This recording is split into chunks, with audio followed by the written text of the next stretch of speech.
Buenos días, bienvenidos al primer evento del ciclo de charlas.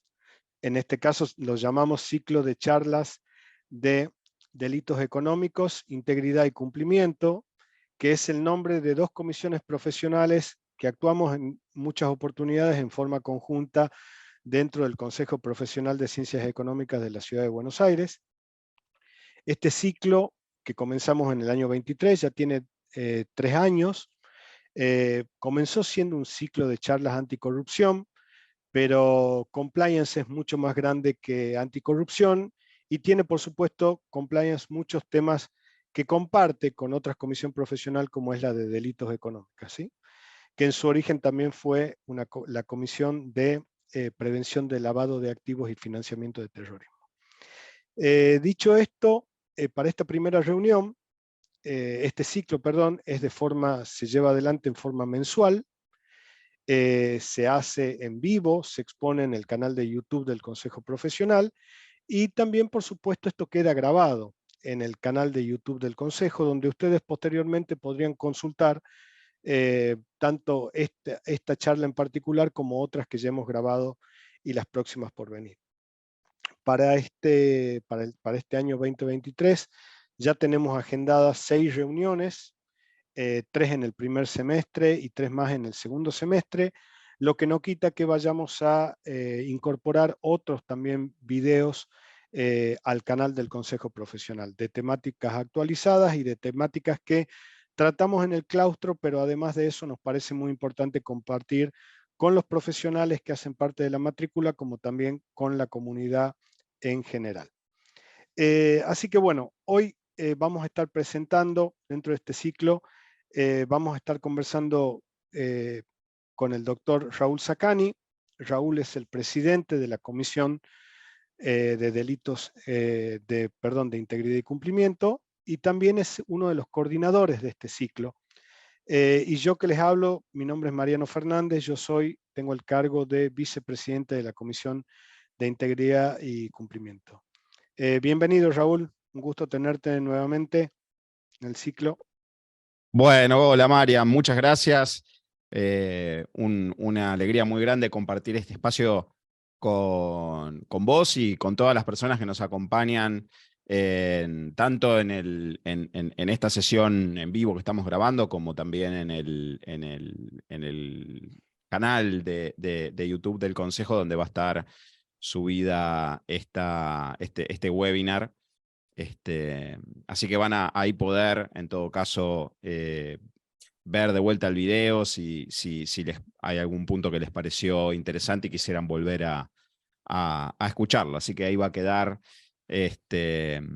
para quienes quisieran verlo de vuelta, ¿no? Y este es el primero, como decías, de un ciclo en donde vamos a tener a distintos invitados e invitadas especialistas en temas de compliance, en particular de la materia, bueno, de diversas materias que hacen que están hoy, si querés, en el plato del compliance officer y son relevantes para el día a día, ¿no? Hoy hemos elegido unas novedades que encontramos bien interesantes para comentar, así que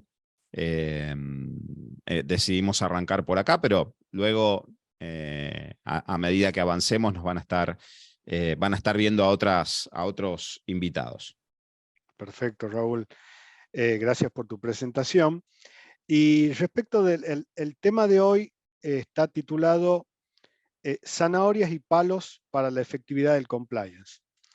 Y quiero hacer un punto ahí. Una de las cuestiones que nosotros venimos viendo, no nosotros solamente, por supuesto, sino de que el término compliance es una traducción mucho más amplia que hablar simplemente de cumplimiento, de cumplir con. Sin embargo, el tema de cumplir o de compliance viene siendo una categoría de riesgos, una categoría muy grande de la variedad de reguladores que existen, tiene que ver con normas autoimpuestas muchas veces por la organización. Entonces, lo que quiero llegar a decir con esto es que el término compliance cada vez se vuelve más vasto y empieza a abordar muchas más temáticas del mero hecho de cumplir con algo en particular. Sin embargo, en la reunión de hoy vamos a ir a las fuentes. Vamos a ir a una, por no decir la primera ley que tuvo que ver con prácticas corruptas, que es la ley norteamericana del año 1974, la FCPA, y el órgano, el regulador a estos fines de la aplicación de esta normativa es el Departamento de Justicia de Estados Unidos, o en sus siglas DOJ. El Departamento de Justicia de Estados Unidos tiene una guía particular, guidelines, guías, ¿verdad?, de cómo un fiscal, o ante los ojos de un fiscal, debería evaluar el diseño y la efectividad de un programa de compliance. En términos argentinos es un programa de integridad. Pero entonces vuelvo al sentido estricto de la palabra, porque acá estamos evaluando, cuando hablamos de compliance, estamos hablando mucho de lo que es la prevención de conductas deshonestas desde el punto de vista del soborno, del bribery, ¿sí? Y de cuestiones bien puntillosas en ese sentido. Entonces, ¿qué sucedió en este último marzo? El Departamento de Justicia acaba de emitir o de mejorar o de cambiar esta famosa guía que le da como una guía a los prosecutors, que les llaman ellos, que son los fiscales, ¿no? Entonces, y cambia algunas, digamos, a partir de cambio en palabras particulares o de títulos particular, introduce cambios que son sustantivos a la hora de evaluar un programa de compliance, ¿sí? Nos parecía muy importante porque, a ver, la lógica a nosotros nos indica que uno diseña, pone en aplicación, evalúa, revisa e incorpora cambios. Pero acá el ciclo, para uno poder hacer una mejora o ajustar determinadas tuercas en un programa de compliance y de integridad, vienen en el sentido opuesto. Viene, ¿qué es lo que un regulador, qué es lo que un fiscal estaría revisando en caso de que nuestra organización caiga bajo la órbita de la investigación del Departamento de Justicia? Entonces, a partir de estas preguntas y estos disparadores que tienen que revisar los fiscales, es que nosotros deberíamos revisar el diseño y la efectividad de nuestro programa de compliance, ¿sí? ¿Querés ahí, Raúl, hacer alguna acotación? Sí, sí. Para comentar que, yendo un pasito más atrás, ¿por qué este tipo de lineamientos y de pautas y documentos que emiten nada menos que quienes van en el marco de una causa penal a decirnos si el programa era adecuado o funcionaba o era efectivo o no y qué relevancia tiene eso? Hay que decir que por lo menos en el caso de esta normativa en Estados Unidos, el programa de compliance es termina formando parte de una, entre comillas, negociación que las empresas tienen con el Departamento de Justicia a la hora después de determinar una sanción. Esto quiere decir que la adecuación o la efectividad o qué tan bueno es el programa sirve y es parte del mecanismo de defensa que tiene la organización frente a un hecho que ocurrió, un hecho irregular que ocurrió. Entonces, y eso está estructurado de manera bastante similar en nuestra normativa, ¿no? Fíjense que en el caso de la Ley de Responsabilidad Penal de Personas Jurídicas, la Ley 24.701, cuando en el artículo 9 habla de qué se necesita tener para que la empresa quede eximida de responsabilidad penal, uno de los 3 requisitos que se exigen para poder obtener ese beneficio es precisamente que la empresa cuente con un programa de integridad que sea anterior de los hechos que se están investigando, y le agrega además una palabrita que es una palabrita clave, que es la palabra que sea adecuado, ¿no? Y se ha debatido bastante en nuestro mundo de compliance qué queremos hablar, qué queremos decir cuando hablamos de adecuación. O en todo caso, siendo que esta ley en definitiva es una ley penal y que va a haber operadores judiciales que van a estar interpretando toda esta normativa y eventualmente negociando acuerdos de colaboración o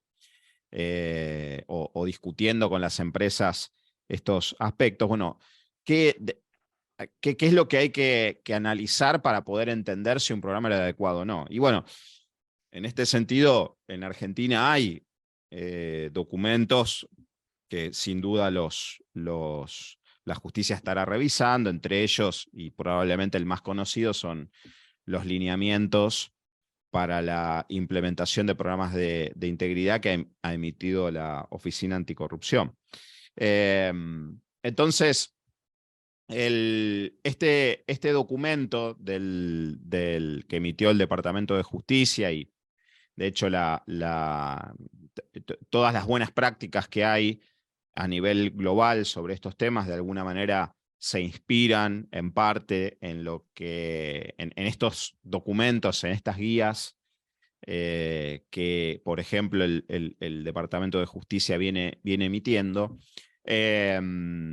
Sí que son relevantes para construir y para implementar y para desarrollar después los programas de integridad, porque si un regulador, si después me van a medir con esta vara, o mejor dicho, si la justicia le dice a los fiscales, la justicia en Estados Unidos, ¿no?, le dice a los fiscales que tienen que evaluar los programas de integridad atendiendo a estas preguntas, a estos parámetros, bueno, más vale que pensemos a la hora de diseñarlo, que lo tengamos en cuenta. Y estos cambios sutiles en algunos casos de estos lineamientos, de alguna manera nos van dando la pauta de cuáles son los aspectos que los reguladores más, podríamos decir hoy, más especializados, que más casos han discutido en el mundo sobre estos temas, que es la justicia penal de Estados Unidos. Esos cambios nos van marcando un poco la cancha, nos van dando una guía de cuáles son los temas que ellos encuentran relevantes y cuáles son a dónde van poniendo el énfasis, a dónde van cambiando palabras. Todos estos ajustes terminan siendo de mucho interés para la comunidad de compliance, para tenerlos en cuenta después a la hora de desarrollar un programa de integridad. Y fíjate que estas guías se estructuran, básicamente hay 3 piezas claves que los fiscales tienen que revisar, y esto es, primero, el diseño del programa, esto es, si está bien diseñado en función de los riesgos, ¿no?, a los que está expuesta la organización. Después, la siguiente pauta es si el programa está bien implementado, esto es, si cuenta con los recursos necesarios y a su vez el oficial de cumplimiento tiene las facultades para poder llevar adelante eso que se diseñó antes. Y en última instancia, el tercer aspecto es si efectivamente el programa en la práctica funciona, ¿no? Entonces, uno puede diseñar algo bien, puede dotar de los recursos, pero al final, de pronto, puede que no funcione tan bien como uno lo esperaba, ¿no? Y es interesante que los cambios más relevantes vienen no tanto por el capítulo del diseño, que evidentemente ya está teniendo cierta estabilidad, ¿no?, respecto de esta guía, de estas recomendaciones o lineamientos para fiscales, y los ajustes los vemos más fuertes por el lado de los recursos y facultades del oficial de cumplimiento, por un lado, y por el otro lado en la aplicación, en la práctica del programa, ¿no? Es donde vemos que le han puesto el énfasis en los ajustes, ¿no? Que bueno, a lo largo de esta charla vamos a ir tratando de desmenuzar un poco y de explicar para, bueno, para entender de qué estamos hablando y qué cosas son las que encuentran relevantes en la discusión, en el debate, los operadores judiciales en los Estados Unidos a efectos de entender si el programa es un programa en serio o es lo que llamamos un programa de papel, ¿no? ¿Qué diferencia a uno y al otro, ¿no? Y en esta oportunidad están empezando a entrar capaz a ir al hueso, ¿no? A los aspectos que son verdaderamente más sensibles, que es donde vemos que hay cambios. Perfecto, Raúl. Gracias por esta introducción. Y justamente cuando vos decís que van al hueso o entran a los aspectos más sensibles, quizá lo que estamos hablando ahí de manera lisa y llana es el bolsillo, es el dinero, es la compensación, las estructuras de compensación, las estructuras que tienen que ver con el desempeño de las personas, ¿no? Algo que no debemos olvidarnos cuando hablamos de esto es que estamos hablando de que si bien esto es para evaluar la efectividad de los programas de compliance de las organizaciones, lo que se trata de investigar siempre o de llegar es a la persona que comete los delitos, ¿sí? No necesariamente a la persona jurídica, que de por sí es sancionada, por supuesto, pero tratar de llegar a identificar al que cometió el delito, utilizando los recursos, los medios y el nombre de la organización.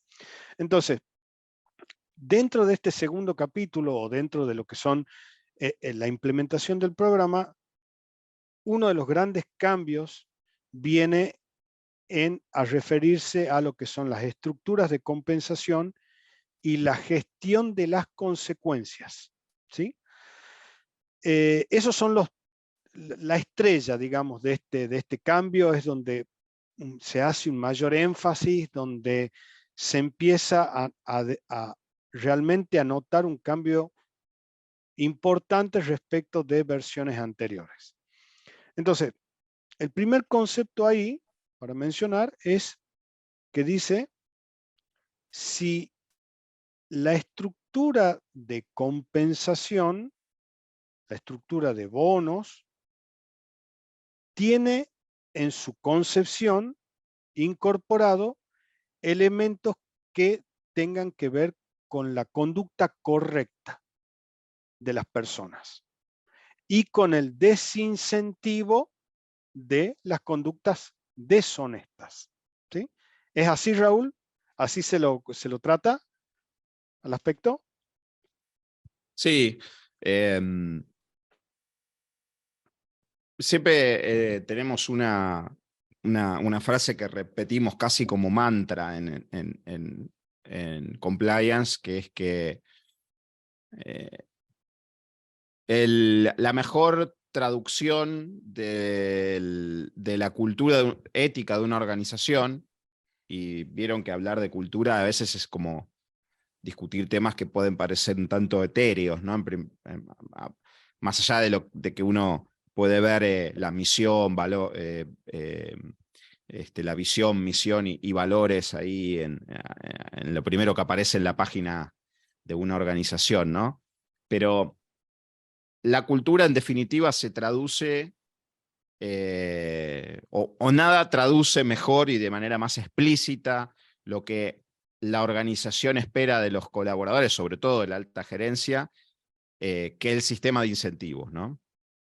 Y es en este punto en donde la guía pone un énfasis, uno de los primeros cambios centrales, ¿no? Porque la guía antes hablaba de incentivos y ahora hablaba de las estructuras de compensación de los ejecutivos, ¿no? Entonces, vemos cómo están empezando ya a ir a mucho más detalle, ¿no? Respecto de qué es lo que se espera o qué es lo que los reguladores esperan ver respecto a este sistema de incentivos y cómo debería implementarse, y sobre todo cómo compliance debería tener ahí una intervención respecto de cómo se estructura ese sistema de incentivos, ¿no? Parece, bueno, imagínense ustedes la importancia que se le da a la figura del compliance officer, que ni más ni menos interviene, o por lo menos tienen compliance una porción o algo que ver dentro de cómo se remunera y se estructura la compensación de los altos ejecutivos, desde el CEO para abajo, ¿no? Entonces, evidentemente, eso pone al oficial de cumplimiento en un lugar de mucha relevancia, mucho seniority, porque ni más ni menos viene de alguna manera a establecer las pautas y a regular qué es lo que debe considerarse adecuado en términos del sistema de compensación. Entonces, ese es un aspecto muy relevante, y después hay otras cuestiones alrededor de las compensaciones que tienen que ver cuando algo no ocurre, las conductas se apartan de los estándares y de las políticas y de lo que espera la organización. Bueno, ¿qué pasa con aquellos bonos y salarios que hayan cobrado los altos ejecutivos, y qué pasa si ocurrió alguna irregularidad y se cobró un bono que no se hubiera cobrado si no hubieran tenido lugar estas conductas irregulares, ¿no? Entonces, se hacen preguntas muy concretas. La guía hace preguntas, o le pide a los fiscales, la guía, que indaguen sobre preguntas muy concretas, ¿no? Si la empresa evaluó cuál es el impacto de estos sistemas de incentivo sobre compliance, si estamos hablando de objetivos comerciales que sean alcanzables dentro de una forma de operar adecuada, o dentro de las reglas de juego éticas, ¿no? ¿Qué papel tiene la función de cumplimiento justamente en el diseño y en la aprobación o concesión de estos incentivos financieros en los niveles más altos de la organización? ¿Qué porcentaje de la remuneración de la alta dirección está estructurada de forma tal que se protejan esta cultura ética, ¿no? Porque, bueno, todo esto parte de la base de que una demasiada presión puesta en obtener unos objetivos irreales, que encima están incentivados con unos bonos y unos salarios para los altos ejecutivos en caso de cumplir con esas metas. Bueno, todo esto empuja a conductas que tal vez puedan ir en contra de todos los valores y de todas Principios éticos. los Claro. buenos principios que se declaman en el código de conducta, ¿no? Entonces, en definitiva, esto habla de una consistencia, de decir, bueno, muy bien, las políticas hay que tenerlas, son muy importantes, pero hablemos también de no incentivar, o sea, desde el punto de vista conductual, que aquellos objetivos que ponemos no empujen a que no solo no empujen, sino que además premien haber conseguido unos objetivos de una manera contraria a la ética, ¿no? Contraria a la ética, claro, y contraria a la ley. Y en ese sentido, cuando uno estudia casos muy resonantes en términos de fraude, algunos casos tenían que ver directamente con que la misma organización ponía estas zanahorias, ¿sí?, tan grandes, unos premios tan grandes, pero a la vez difíciles de conseguir de una forma ética, de una conducta de una persona de buena conducta a la hora de hacer negocios, ¿no? Entonces, sentar en la mesa, o uno también de los cambios o mejoras, por decirlo de otra forma, que trae esta nueva guía, esta interacción que tiene que tener el Compliance Officer con la Oficina de Recursos Humanos, para que a la hora de diseñar programas de premios, programas de incentivos, se consideren los valores éticos dentro de esta estructura de compensación. Principalmente, quiero hacer pie ahí en desincentivar lo que sea la obtención por medios ilegales, ilícitos o contrarios a la ética, pero también en el mismo documento se introducen las ventajas que traen para la cultura organizacional aquellas personas que son o que difunden buenas prácticas de ética, ¿sí? Y que en esa figura o en este lugar le llama la figura de los champions, ¿sí? Champion, paladines, difusores de buenas conductas, de buenas prácticas, Embajadores, ¿no? Los podemos llamar embajadores, también. embajadores, los cuales no necesariamente, o mejor dicho, no deberían ser considerados parte de la oficina del Compliance Officer, sino que son personas que estando en sus áreas de influencia, pueden ser personas de consulta, pueden ser personas de difusión, pueden ser personas que ayuden con su ejemplo de comportamiento personal a fomentar un ambiente de más integridad, ¿sí? Estas personas, digamos, la figura del champion no solamente no es un invento a partir de la figura del compliance.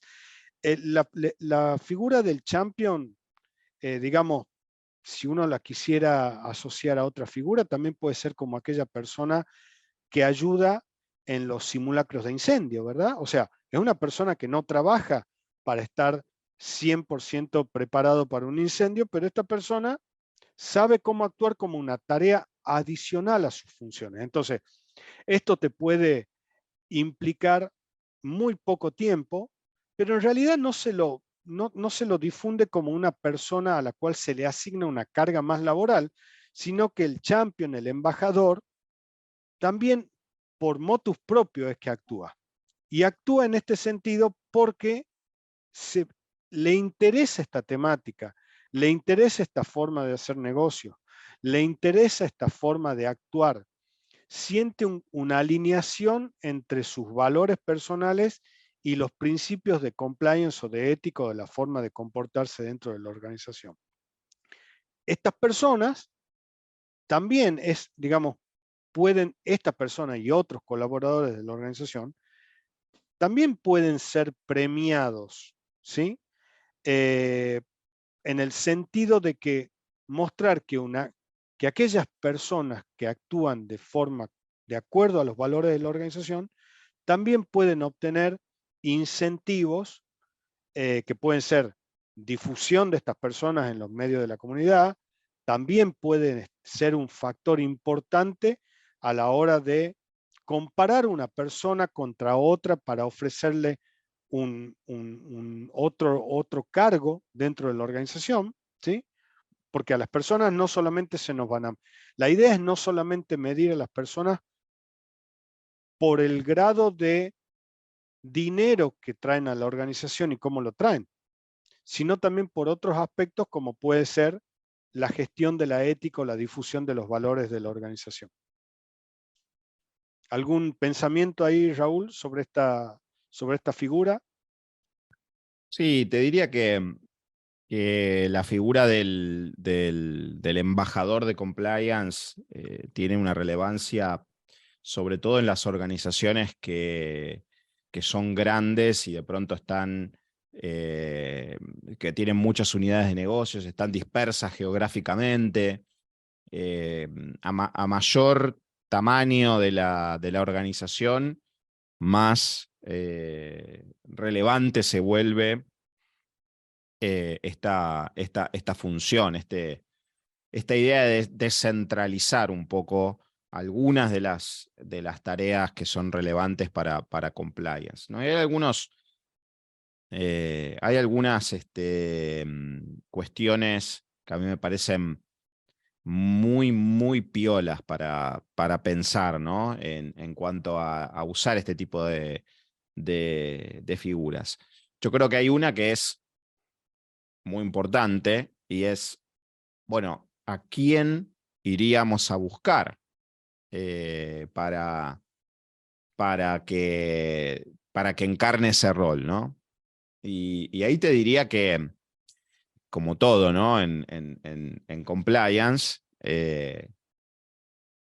cada vez que tenemos que tomar una decisión, vamos mirando principalmente qué cosa. Vamos a sacar, y te doy una pista, vamos a sacar aprovecho a pasar el chivo, que vamos a sacar un paper, vamos a sacar el próximo informe de la comisión, tiene que ver con ese tema.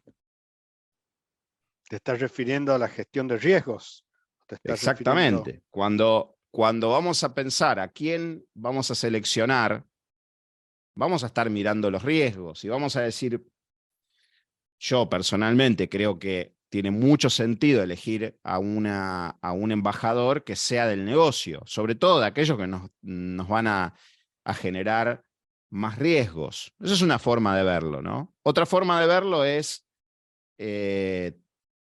tener un mapa muy claro de lo que podríamos llamar la organización informal. Ustedes vieron que hay así como uno se imagina esos gráficos de redes neuronales donde hay un nodo, ¿no? y distintas personas que se conectan, no siempre eso coincide exactamente con el organigrama formal. Capaz que tenemos personas dentro de la organización que de una manera muy informal están conectadas con muchísima gente y tal vez nos convenga que sean justamente esos roles, esas personas quienes sean nuestros voceros de alguna manera, nuestros embajadores del compliance, porque nos van a ayudar a multiplicar el mensaje, ¿no? Entonces, pensamos en los riesgos, pensamos en esta estructura, en este organigrama, si quieren, informal, en este gráfico de redes más bien informal, y vamos a elegir ahí a uno o a unas o a varios, digamos, embajadores que van a llevar la palabra del compliance a su grupo de influencia, ¿no? Yo me Influencer, imagino que un influencer. son los influencers internos del compliance, ¿no? Imagínate, acá hay una cuestión, ya el solo hecho de tener estar coordinados, porque evidentemente el embajador de compliance va a tener bastante diálogo con la función, con el compliance officer, y obviamente que difundiendo que la persona tiene este rol, la persona va teniendo a su vez mayor exposición respecto internamente también su conducta naturalmente va a estar más alineada con una forma de hacer negocios, con lo cual si asignamos este rol a quien, por otro lado, están en una unidad de negocios, en una posición de liderazgo en la unidad en las unidades de negocios más sensibles respecto de los riesgos de compliance, por lo menos nos vamos a estar empezando no digo asegurar, pero por lo menos empujando a esta persona desde su conducta, dándole un empujoncito a un comportamiento, a cierto comportamiento alineado con las políticas y los valores de la organización, porque a su vez esta persona es la que va a tener que difundirlos al resto del equipo, ¿no? Entonces, A mí ya lo que me, eso de por sí agrega un valor para compliance. ahí me gustaría agregar, Raúl, una cuestión, que cuando uno, también se habla de las mismas características de este rol del champion, cuando uno trata de personificarlo en cómo debería ser o qué habilidades se le pueden atribuir o serían apropiadas para que tenga un compliance officer. Uno es que tenga buenas habilidades de comunicación y en este caso también estamos hablando de influencia o de llegada. Influencia en el buen sentido de la palabra. Pero cuando nosotros, hay algo que me parece muy importante a la hora de seleccionarlo, además del rol, eh, que es porque nosotros acá vamos a personificar el compliance en una persona. Y debería ser una persona que sea muy coherente entre su decir y su actuar. Porque cuando uno le empieza a encontrar la vuelta, va a decir, ¿cómo esta persona que no hace lo que dice me pretende a mí evangelizar respecto de cómo me debo comportar? ¿Sí? Entonces, importante que tenga estas habilidades, digamos, de comunicación, de influencia y que sea coherente entre lo que dice y lo que hace.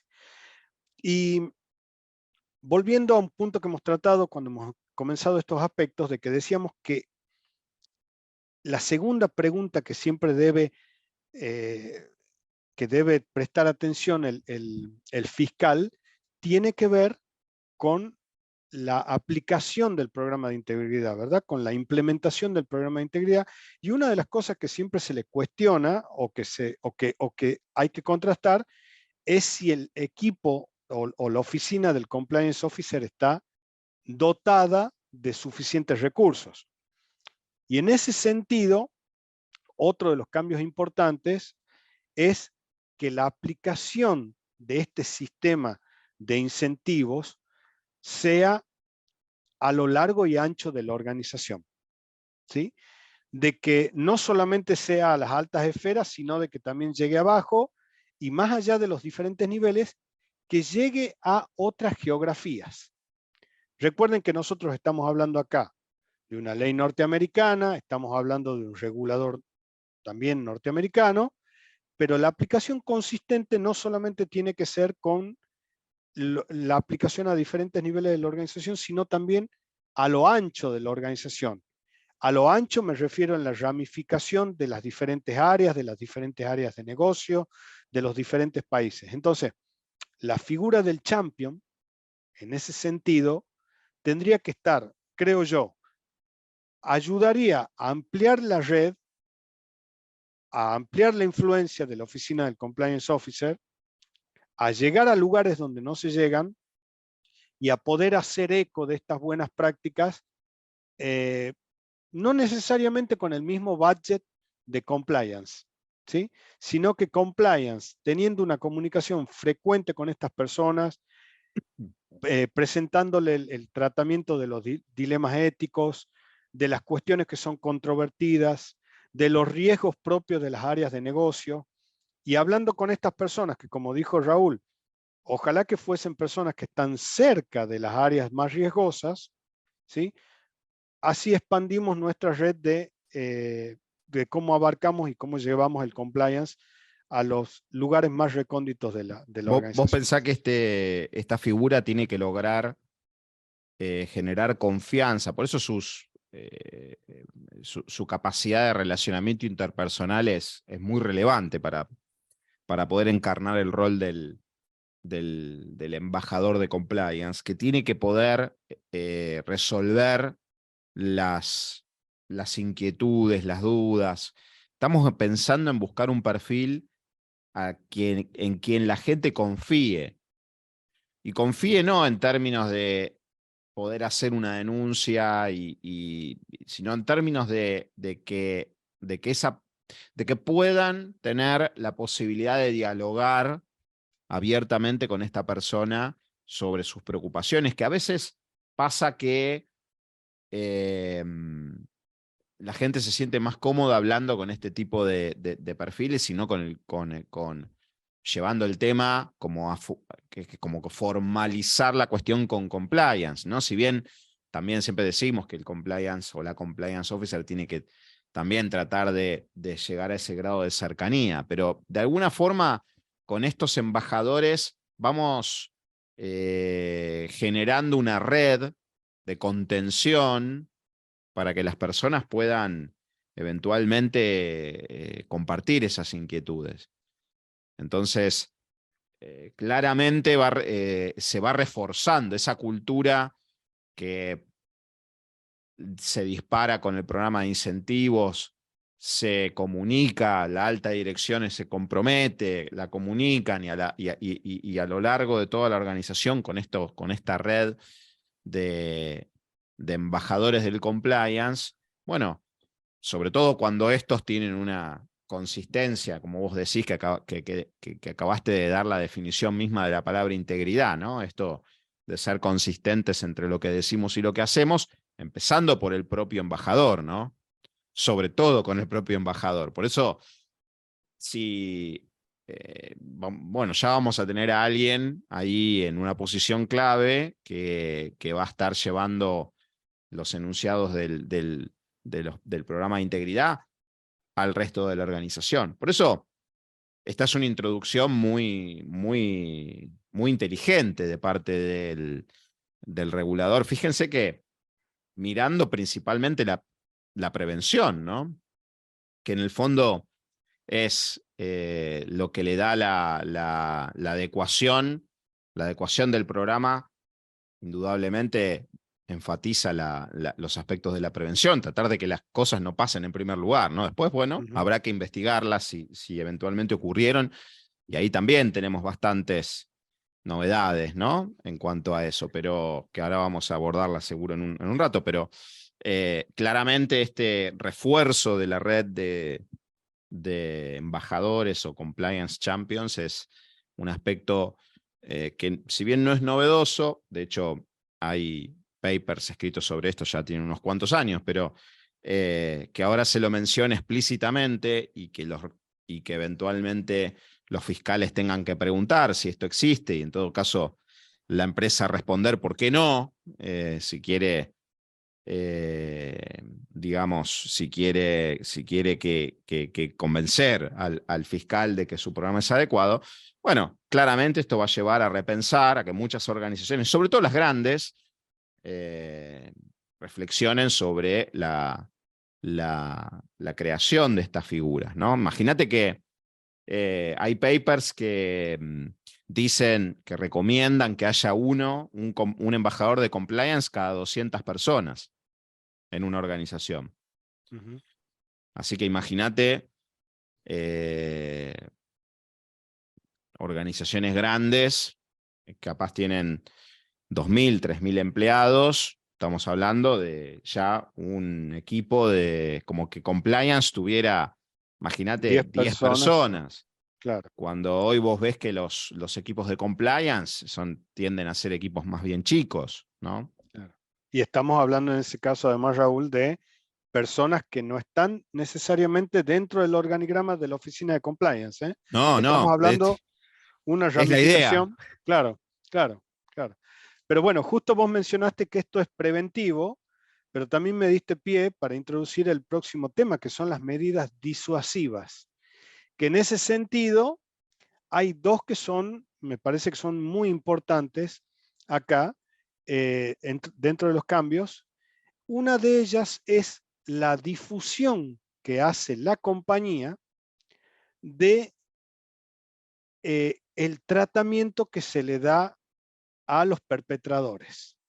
De otra forma podríamos haber dicho vamos a Francia y ponemos a la persona frente a la horca y llamamos en la plaza central a todas las personas a que vean para desincentivar el tema de la comisión de delitos.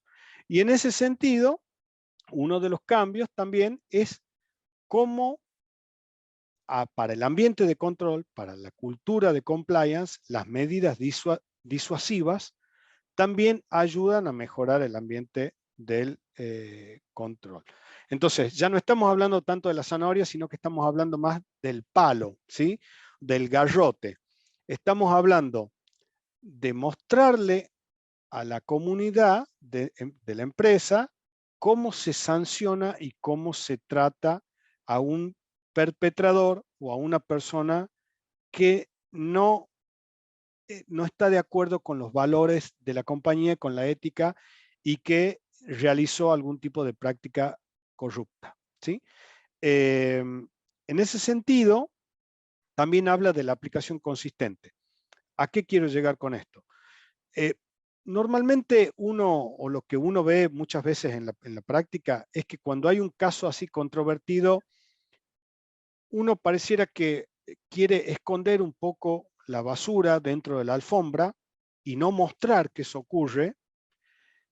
Y por otro lado también lo hace para que no haya costos de litigio, no haya aspectos, digamos, controvertidos en los medios. Entonces, lo que uno hacía o una práctica difundida actualmente es minimizar la desvinculación o minimizar la sanción. Pero en realidad lo que está hablando acá el Departamento de Justicia son de las medidas ejemplificantes, podemos decir, a la hora de difundir un ambiente de control, ¿sí? ¿Alguna opinión ahí, Raúl, al respecto? Sí, fíjate que vos recién mencionabas esto de disuadir a partir este, de que la persona sienta el riesgo, sienta la posibilidad de que una eventual conducta irregular tiene una sanción, una consecuencia, ¿no? Y vos mencionabas algo así, traías el ejemplo de cuando llamaban a la gente a la plaza pública a presenciar la ejecución. Yo te diría que esto va más allá. Esto más bien tiene que ver con esas imágenes medievales donde veíamos a las cabezas de que habían sido separadas de los cuerpos de los ejecutados y puestas así en las picas, ¿viste? En las puertas de los castillos, ¿no? Tiene que ver más con que se dé a conocer posteriormente que se sancionó a una persona producto de un tema de compliance. Fíjate que hay una pregunta concreta en la guía, si en las circunstancias de que alguien de la gerencia haya sido apartado de la organización, y dice, a causa de una infracción de cumplimiento, y pregunta, ¿hasta qué punto la organización fue transparente con el resto de los empleados respecto a los términos de esta separación? Si se comunicó, fíjate, ¿no? Esta guía le pide a los fiscales que indaguen si se comunicó a los empleados los motivos reales de la desvinculación medida disciplinaria, ¿no? A mí me interesa acá hablar de cuando la guía específicamente habla de que hayan sido personas apartadas a causa de una infracción de compliance. Y es muy interesante detenernos en esta palabra de la causa, porque fíjate que en general las desvinculaciones que nosotros encontramos en la Argentina, y me animaría a decirte en la región, por investigaciones internas o por temas de compliance, normalmente derivan en desvinculaciones sin causa. Entonces, difícilmente la organización pueda explicar al resto de los colaboradores el motivo por el cual se dio la desvinculación, cuando es la propia organización la que desvincula sin causa. Por lo tanto, y ahí hay una cantidad de argumentos que van desde lo económico hasta el derecho laboral y los riesgos a los que se expone la organización por hacer una desvinculación con causa, ¿no? Pero más de una vez me ha pasado a mí en investigaciones que me dicen, bueno, vos revisá todo esto y fíjate lo que podés encontrar, que así abordamos a la persona con las evidencias y tenemos ya preparado a la persona de recursos humanos para ir al correo a que mande el telegrama de renuncia. Y usar eso como moneda de cambio para tener una solución pacífica y no llevar el tema a mayores, ¿no? Es decir, bueno, vos renunciás y entonces esto queda acá, no te vamos a demandar, no te vamos a iniciar no te vamos a denunciar, y es como que ese es el escenario en donde me parece que mejor grafica esto que vos decías de barrer abajo de la alfombra, ¿no? Pero Sí, claro, vos hablás con cualquier laboralista y, digamos, te va a encontrar una cantidad de argumentos en nuestra región que de alguna manera vienen a ir por muchos factores en contra de esto, ¿no? De hecho, la propia guía dice, en algún punto dice, bueno, siempre que la normativa, siempre que existan... de hecho, hay una pregunta, ¿no? Concreta que dice si existen razones legales o relacionadas con la investigación para restringir esta información. O si fue solo un pretexto para proteger a la empresa frente a que todo esto salga a la luz, ¿no? Entonces, me parece que está claro cómo se está poniendo el foco desde el lado de cómo avanzan todas estas buenas prácticas internacionales hacia, bueno, empecemos a tener un abordaje mucho más transparente y mucho más abierto y mucho más coherente respecto de lo que hace la organización cuando se entera de que ocurre un hecho de esta naturaleza. Y esto va muy en línea con la presión que ponen, sobre todo en Estados Unidos, a las organizaciones para que se autodenuncien. Y ponen ahí también unos incentivos muy grandes para las empresas en términos de beneficios que obtienen por el lado de las sanciones si las organizaciones llevan ante la justicia aquellas cuestiones que obtienen en el marco de la investigación. Entonces, desvincular a alguien sin causa y después alguien que eventualmente la empresa tiene elementos porque hizo su investigación y encontró como mínimo la confianza rota, ¿no? Que es el típico argumento que se usa en la desvinculación, y después, evidentemente, la empresa va a ir y va a llevar esto a la justicia en una autodenuncia. No es del todo consistente, ¿no? Entonces, no es coherente. Los fiscales están poniendo el ojo en estas cuestiones. Yo creo que camina muy bien en Estados Unidos, en nuestra región está por verse, ¿no? Está por verse. Cómo va a funcionar este tema. De todos modos, para la cultura de compliance, si uno, vamos a decir,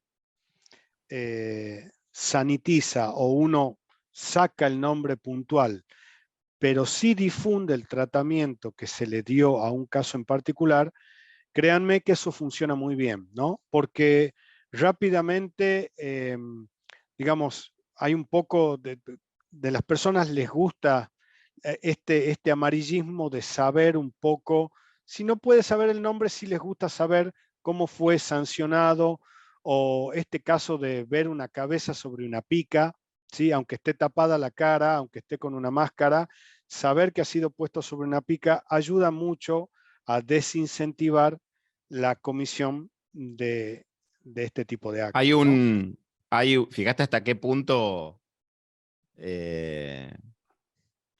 nos despierta, conecta un poco con estas cuestiones fascinantes de la conducta humana, ¿no? Que cuenta una especialista de Estados Unidos a propósito, en un posteo que hizo a propósito de este cambio puntual, que trabajó para una empresa en Estados Unidos que en la intranet de la organización pusieron una página que se llamaba El Callejón Oscuro, The Dark Alley.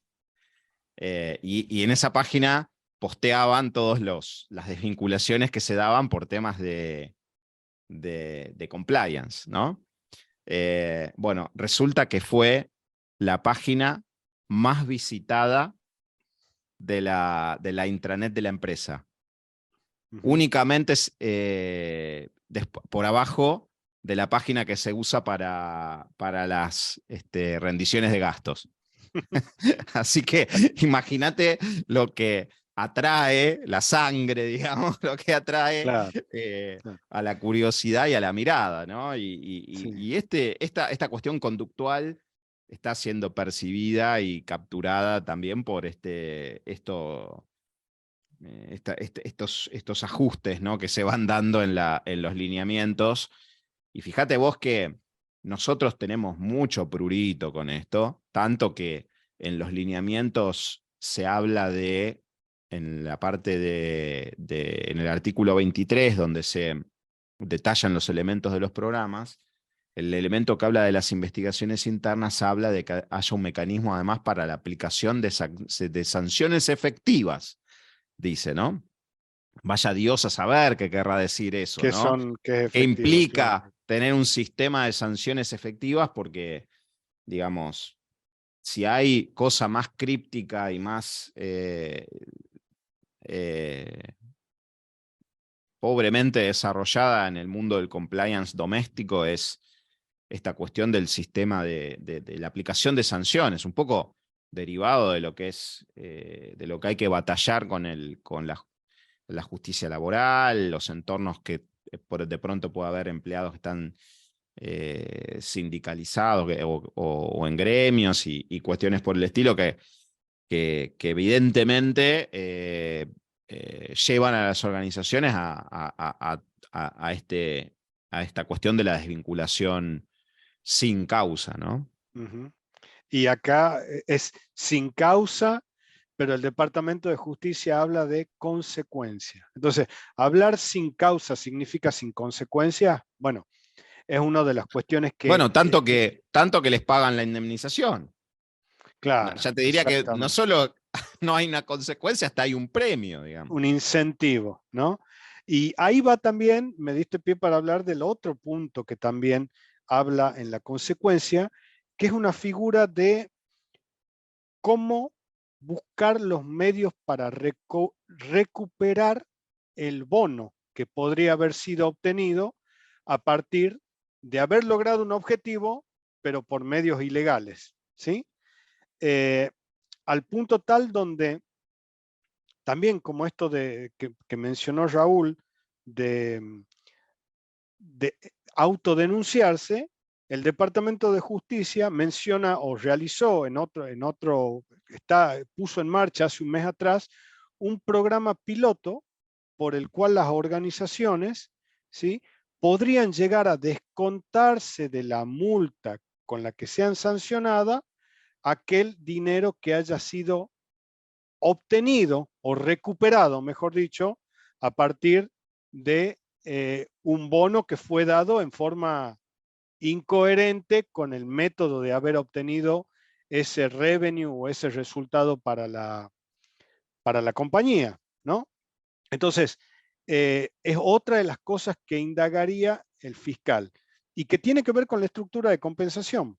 O sea, más allá de yo tener un sistema, como habíamos dicho, que reconozca también la ética en la organización, si un bono podría demorarse en otorgarse o si podría recuperarse a partir de que esté relacionado, linkeado con un acto de carácter antiético o corrupto. ¿Algo más en ese Sí, punto, Raúl? vamos, la verdad es que este es otro cambio bastante controvertido, ¿no? De la guía, porque sobre todo por el entorno en el que estamos actualmente, no solo en la Argentina, sino casi te diría a nivel global, donde no ves que hay estudios, ¿no?, sobre esta cuestión de las compensaciones de los ejecutivos, y se ve que por lo menos durante el año pasado, no, y posiblemente en torno a que la economía global ha estado bastante estancada y el crecimiento ha sido, por supuesto que puede haber diferencias en distintas industrias, ¿no? Donde puede haber alguna industria que le ha ido mejor que a otra, pero en general, digamos, hablar de este tipo de cuestiones en un entorno en el que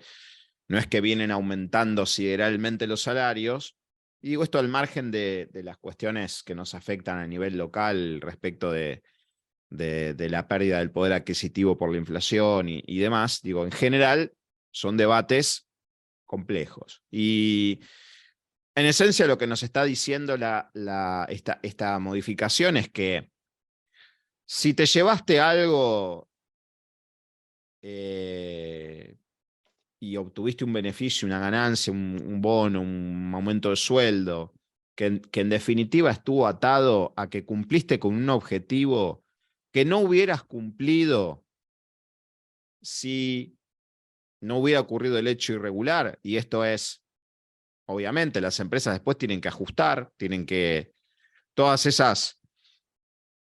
esos negocios que le dieron ganancias de una manera irregular, por supuesto que tienen un impacto después en los estados financieros de las empresas, ¿no? Entonces, todos esos ajustes que se hacen de ajustes de pérdidas de hoy, de unas ganancias que se habían registrado antes y por las cuales el ejecutivo obtuvo Premios. bonos, beneficios, incentivos, etcétera, lo que dicen es, momento, porque el ejecutivo debería haber un sistema para que devuelvan la que se llevaron, puesto en términos bien, bien llanos e informales, ¿no? Entonces, eso es un poco la esencia de lo que habla estas clawback provisions, como le llaman en inglés, ¿no? De estos incentivos para las empresas de reducción de multas, en tantos que exista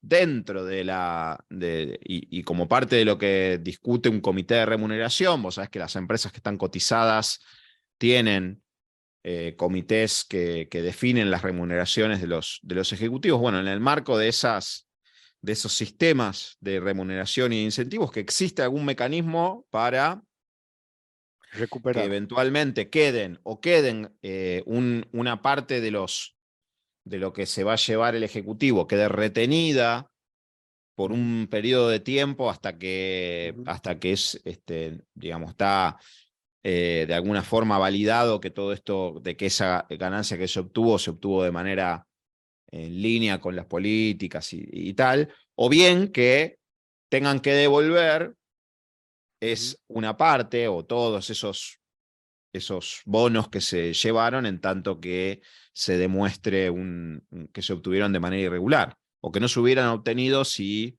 no se hubiera... si ese negocio no se conseguía por haber pagado, ¿no?, la multa. Pensemos que esto está muy enfocado, está hecho en una cultura de empresa, de un mercado de capitales súper sofisticado que no tiene nada que ver con lo que tenemos en nuestra región, que son empresas más bien, incluso hasta las más grandes, hasta las empresas más grandes son empresas familiares, ¿no? Entonces, es como que esto se relativiza un poco, pero llama la atención, en definitiva, con independencia de la aplicación práctica que logremos de esto en nuestra región, en definitiva, es interesante cómo se van de a poquito ajustando estas cuestiones sobre las responsabilidades individuales y impactar en donde probablemente a los ejecutivos más les duela, ¿no? Sí, Entonces, porque ¿sabes qué pasa, Raúl? Ahí que una de las cuestiones que trae, como vos dijiste, hay que ver cómo uno lo aplica en la región, pero una de las cuestiones que viene a traer la guía esta es mucha claridad en la interpretación de términos que para nosotros son medio lavados o que no queremos arriesgar una definición tan clara como esta. Hay veces que puede ser muy difícil de implementar en la práctica, seguramente allá. Hay veces que puede ser controvertido contra otras leyes que son iguales, que tienen el mismo peso, pero ponértelo así de claro, eh, hablando de consecuencias, me parece muy importante y mostrando que la, la empresa puede ser beneficiada si le da el tratamiento, si tiene una política, versus castigada si no, si hace del incentivo un método para obtener negocios de forma ilegal. ¿Sí? sí, es, en definitiva, forma parte, esto que estamos hablando acá, forma parte del sistema de incentivos y por lo tanto forma parte, en definitiva, de la traducción más explícita de la cultura de la organización. Entonces, acá los reguladores están yendo verdaderamente al hueso, ¿no? Uh-huh. Y el último aspecto que me gustaría, o que me gustaría que conversemos un poquito, que también hace parte de los cambios, de las novedades, siempre se habló de la, acá también en la legislación argentina, pero de la voluntad que tiene la empresa a la hora de poner sobre la mesa y facilitar la investigación que van a hacer los fiscales, ¿no? Ese aspecto de, digamos, esa apertura o esa ayuda es eh, valorada hasta incluso en preguntas específicas de la actitud que toman los ejecutivos de la compañía para facilitar o no facilitar la investigación. Y otro entonces de los cambios o de las novedades que trae esta guía, ya estamos hablando en la tercera pregunta de que es si funciona en la práctica, habla de el uso de dispositivos personales, habla de no solamente de dispositivos personales, sino de la tecnología para la comunicación de la organización, entre los cuales están los dispositivos personales, por supuesto, pero también están los canales que utiliza la organización. Ustedes saben que existen ahora algunos medios de comunicación del celular en los cuales los mensajes se autodestruyen, ¿sí? Es algo que sucede y algo que se destruye. Pero recuerden también, por otro lado, que si nosotros utilizamos los medios de comunicación de la organización tiene derecho al escrutinio de las conversaciones que suceden en estos canales.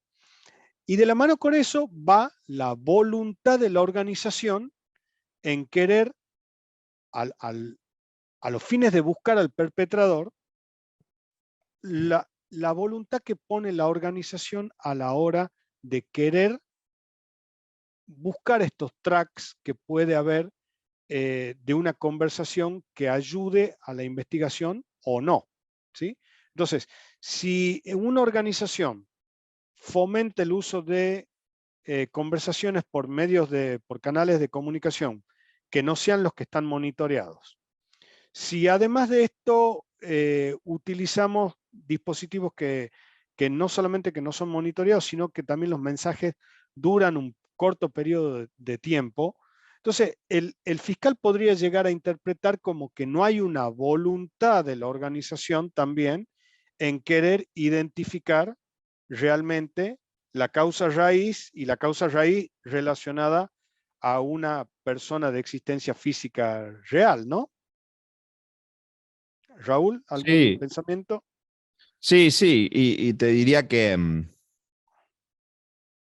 eh, esto tiene que ver, mucho tiene que ver con lo que hablábamos antes de cómo la organización coopera con la justicia, ¿no? No solo desde la autodenuncia, sino también de la información que pone a disposición de los fiscales.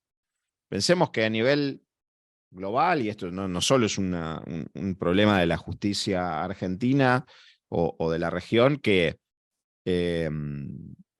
la corrupción es un flagelo que es muy complejo de investigar, porque existe digamos, entre las partes un pacto de silencio. Entonces, es muy difícil para los fiscales indagar y obtener pruebas contundentes respecto de estas conductas. Y por eso es que uno de los principales argumentos que se han expuesto para la sanción de esta ley, por lo menos la 27401 de Argentina, que tiene que ver justamente con dar incentivos a la empresa para que se autodenuncie y aporte las pruebas. Bueno, de poco serviría todo este mecanismo desde el punto de vista de la política criminal de los países, si no consiguen las pruebas para después avanzar sobre las personas, ya no las personas jurídicas, sino las personas humanas. Entonces, tanto sean funcionarios como sean ejecutivos de las organizaciones. Entonces, por eso se ha hecho todo un desarrollo respecto de esta cuestión de lo que la guía denomina las aplicaciones de mensajería instantánea, que en definitiva hoy podríamos decir que concentran la enorme, o una buena parte, no sé si enorme, pero por lo menos las piezas de evidencia claves para una investigación, muchas veces pasan por este tipo de herramientas, no tanto por el correo corporativo o por el sistema de chat que haya dispuesto de manera corporativa y formal la organización. Fíjate vos que no proliferan estas aplicaciones como parte de los canales formales, ¿no? Y si bien ahora, por ejemplo, WhatsApp tiene una alternativa business, ¿no? O profesional, claro, empresarial, que es bastante reciente, en general, tenemos grupos de WhatsApp para absolutamente cualquier cosa. Y eso es tanto para lo bueno cosas como lo muy malo. privadas, Claro. muy de la vida personal y privada, como temas súper sensibles y confidenciales de la organización, donde armamos grupos de WhatsApp para intercambiar y para dialogar. Y digo, esto es una cuestión muy de nuestra región. En otras latitudes no hay semejante penetración de estas herramientas para temas corporativos, para temas de trabajo, digamos. Pero nosotros lo tenemos todo muy mezclado. Nosotros tenemos estas herramientas a 20 centímetros de distancia en todo momento y están omnipresentes. No podemos negar que hay un problema ahí a la hora de después querer que la empresa quiera después recuperar esas comunicaciones que en definitiva tienen que ver con cosas de negocios. No Funcionan solo. en forma paralela, totalmente. O sea, conviven las dos. Sí, Claro. y conviven no solo en aplicaciones que no están homologadas por IT, digamos, sino que además se cursan a través de dispositivos que no son propiedad de la empresa. Porque, y esto lo aborda específicamente la guía en lo que se conoce como las políticas de traiga su propio dispositivo, ¿no? En inglés, Claro. bring your own device, que las empresas, por el motivo que fuera, habilitan a que los empleados puedan tener recursos que son del trabajo, que son de propiedad de la organización, dentro de dispositivos que no son propiedad de la organización, ¿no? El ejemplo probablemente más visible es el de que uno trae su propio teléfono sobre el cual se pone el chip que es de la empresa. De la organización. y bueno, ¿y cuáles son las políticas que hay para eso, ¿no? ¿Y qué procedimientos tiene la organización establecidos para que justamente después pueda acceder a toda la información que hay en ese dispositivo y que tenga que ver con, obviamente, cuestiones laborales, ¿no? Entonces tenemos todo ahí muy mezclado. Sí. Y esta es una problemática que la guía intenta abordar en esta modificación. Nosotros, con los lineamientos, ya desde entonces se habla de que la empresa necesita tener políticas que reduzcan, que lleven, porque vos mencionaste algo al principio, que era que la empresa tiene el derecho a acceder a esa información, ¿no? Y yo te agregaría ahí, tiene el derecho en tanto que haya antes tomado las medidas necesarias para reducir la expectativa de privacidad que los empleados no dejan en la puerta de la empresa cuando van a trabajar.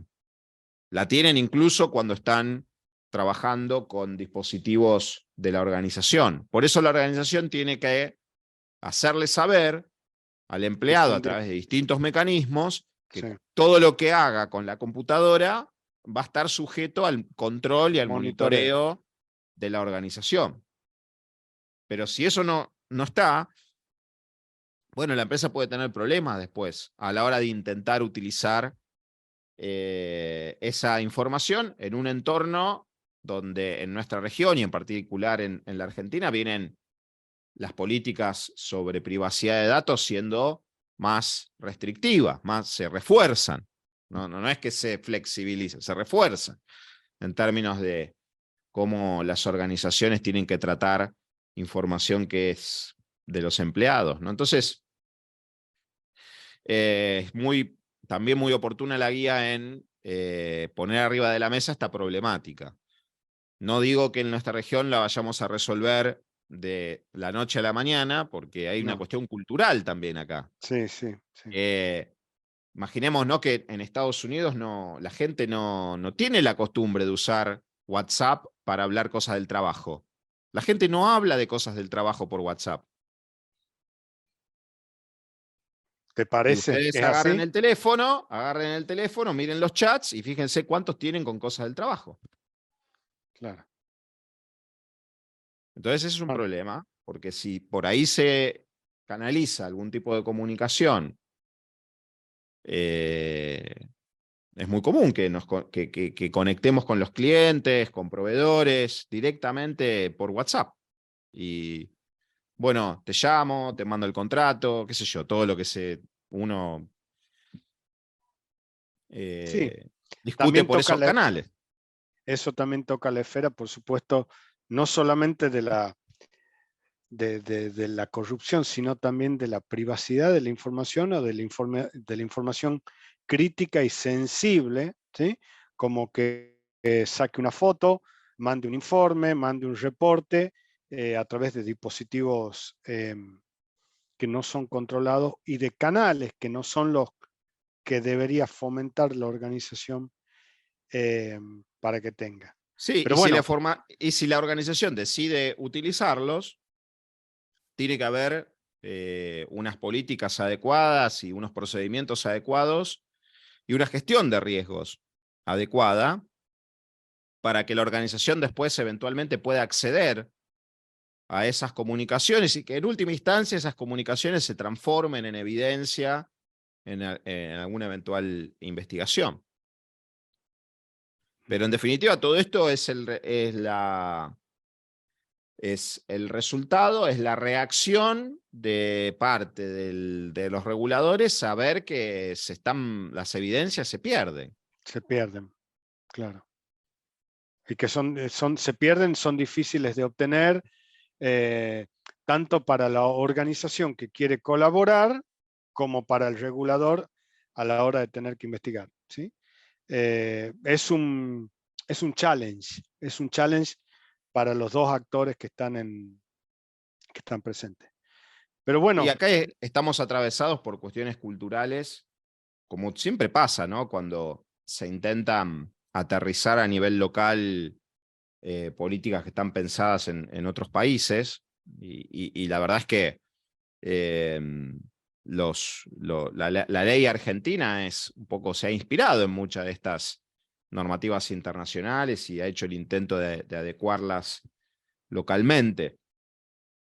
Pero es indudable en esto de, bueno, mayor transparencia en la comunicación de las sanciones, esta cuestión de devolver los bonos o salarios que se hayan llevado producto de una conducta irregular, esto de limitar el uso de los dispositivos de las aplicaciones de mensajería.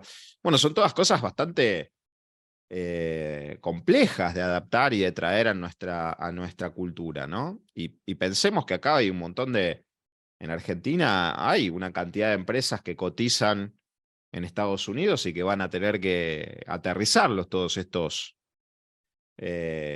estas nuevas guías y los programas de cumplimiento corporativo se van a ir adaptando a estos lineamientos, ¿no? Con lo cual no es algo que lo vemos allá, bueno, y sí, lo dijo un fiscal allá del otro lado del mundo y esto no. No, bueno, esto va permeando y en algunas organizaciones más rápido que en otras, porque en estas, justamente, donde que en el fondo están sujetas a estas normas extraterritoriales, porque si ocurre alguna Claro, situación irregular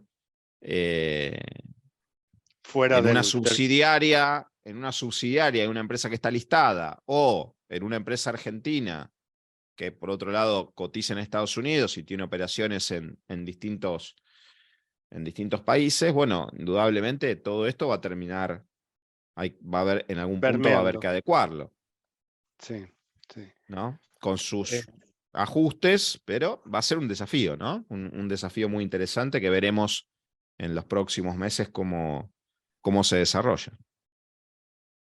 claro. Sí, perfecto, Raúl.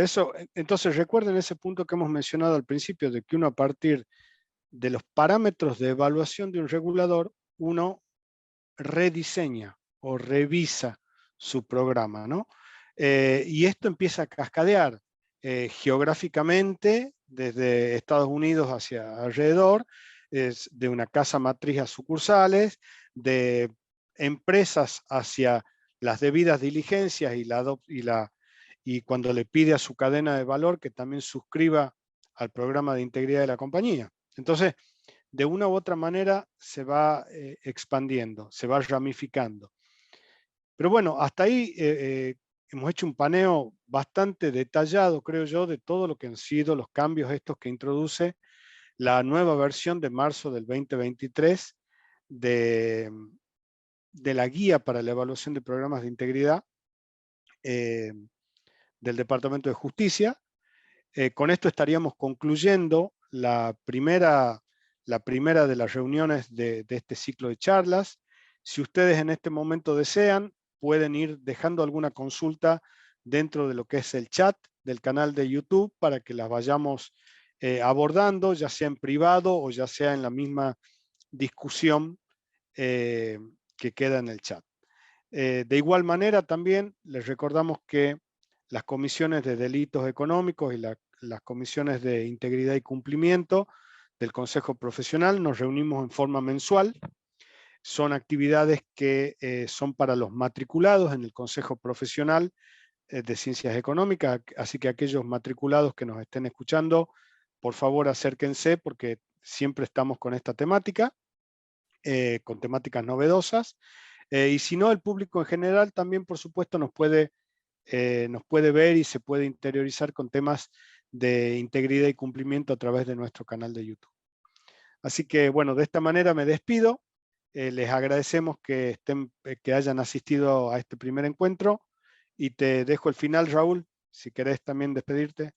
Bueno, gracias, muchas gracias, Mariano. En definitiva, si bien todos estos son cambios que pareciera que aplican en otras jurisdicciones y no tienen mayor relevancia en el contexto tan particular que estamos viviendo en este momento, en el fondo lo que subyace es la relevancia de cómo reforzamos la cultura de integridad, cómo logramos generar una forma de hacer negocios más consistente con las políticas, con los valores que se pregonan desde los códigos de conducta, y los ajustes que vemos que van haciendo los reguladores están muy en línea con ir empujando, dando unos empujoncitos a quienes dirigen las organizaciones para ayudarles y llevarlos de alguna manera por el camino más en línea posible con esta forma íntegra de hacer negocios. Es decir, que los cambios que vemos que se vienen dando tienen mucho que ver con estos aspectos culturales y de refuerzo de la prevención, muy en línea con lo que vemos también un poco a nivel local, que se viene poniendo el énfasis en la cuestión preventiva principalmente. Así que nada más agradecerles por participar, por escucharnos, siempre conectados a través de las distintas redes, tanto del Consejo como las que tenemos a nivel personal. Así que vamos a seguir conversando de estos temas a lo largo del ciclo. Y bueno, nada más agradecerles por quedarse conectados y conectadas hasta el final. Muchas gracias.